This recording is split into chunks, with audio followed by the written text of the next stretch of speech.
баршаңызға жалынды сәлем достар. Бүгін сіздерге 2017 жылғы «Бумажный дом» атты сериалын қысқаша айтып беретін боламын. Әрине лайк пен подписаться кнопкаларын басуды ұмытпаңыздар. Ал біз көпке созбай осымен бастаймыз. У него паническая атака. Клади его на пол.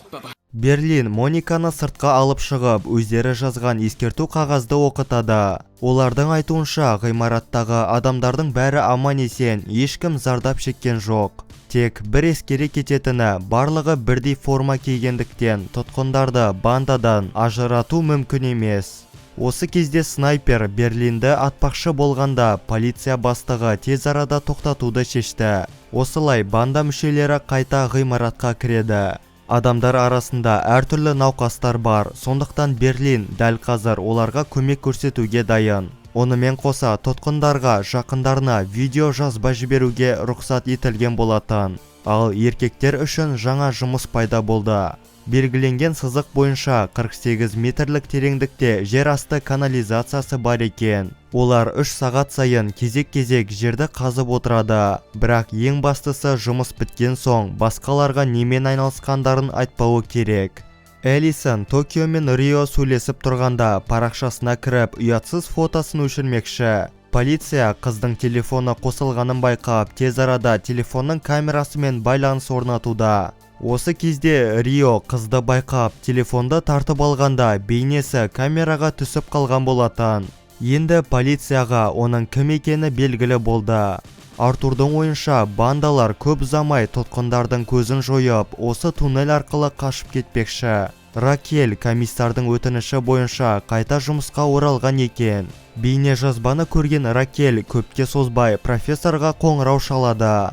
Профессор оларға кеше болған операцияға байланысты ескерту жасап, ғимараттағы адамдарды қамтамасыз ету үшін қажетті азық-түлік пен дәрілерді әкелуін талап етуде. Әйтпесе олар зардап шегуі мүмкін. Ракель профессорға берілуді ұсынады. Егерде келіссе, онда түрме уақытын 16 жылдан 8 жылға қысқартуға дайын. Онымен қоса детектив бейне жазбадан ғимараттағы тамда жапсырылған телефондарды көрген екен. Енді профессорға ойлануға тек 1 сағат берілді. Берлинға қоңырау шалып, тұтқындар арасында бір телефон жоғалғанын айтып, тез арада табуды бұйырады. Артурдың айтуынша, кабинеттегі пальтоның ішінде артық телефон бар. Сол арқылы олар полициямен тез арада байланысқа шығуы керек. Әйтпесе тірі қалмайтындары белгілі.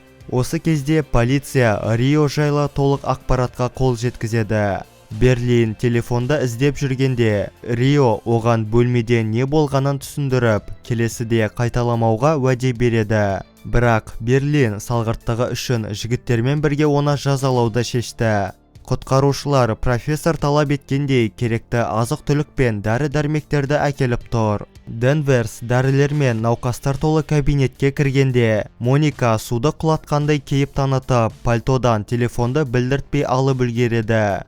Кафеде профессор Ракельмен тағы да жолығып, оған бандалар жайлы сұрақтар қоюда. Бір кезде полиция Ракельге осыдан 3 ай бұрын ғимаратта Рио серіктесімен бірге болғанын айтып, телефонға серіктесінің фотосын жібереді. Сол кезде профессордың қолын қайырған Ракель оның үстінен құпия микрофонды іздеуде. Сөйтсе бұл жігітті жасырын агент деп ойлап қалған екен.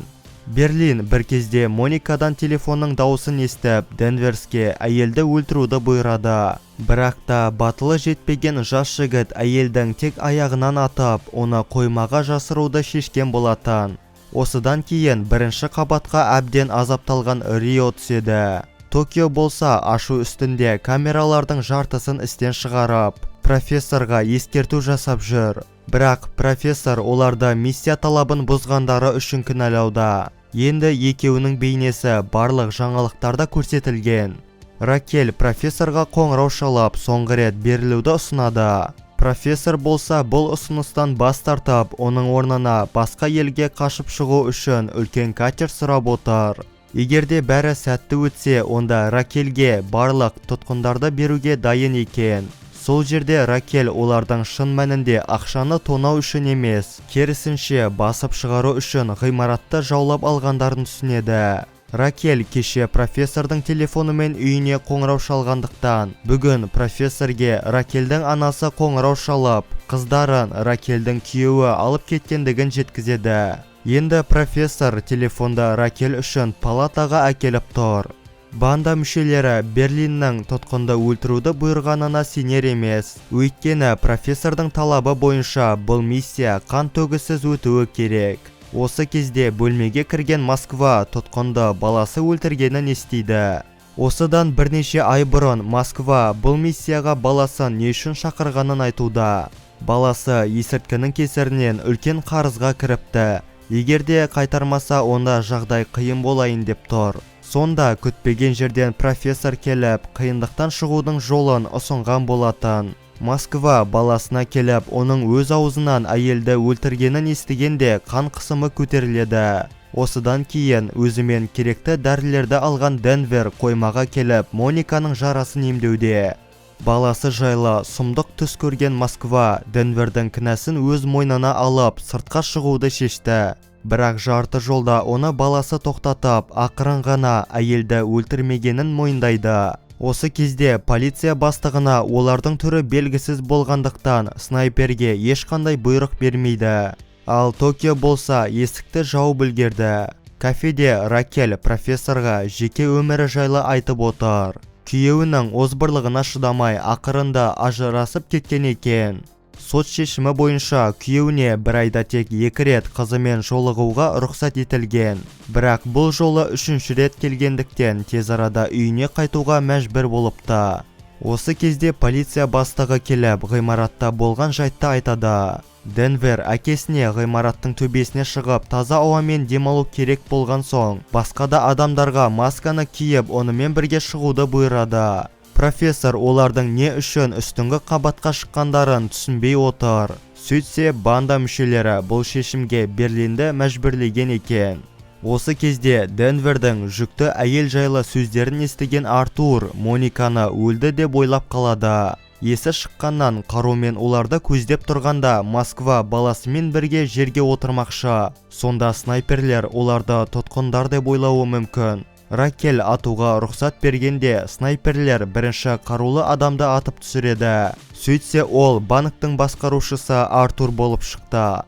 Найроби банк қызметкерімен бірге ақша басып шығаруда.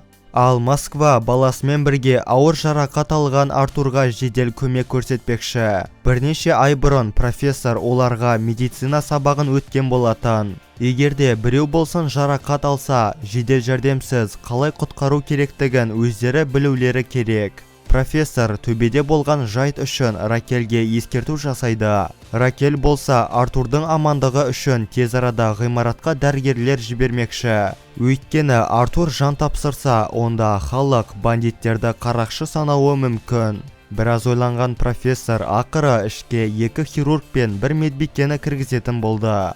Осымен «Бумажный дом» атты сериалының 3 пен 4-ші сериялары аяқталады. Достар, видеоны соңына дейін көргендеріңізге үлкен рахмет, және де лайк пен подписаться кнопкаларын басуды ұмытпаңыздар. Ал ендеше келесі видеода жүздескенше сау болыңыздар.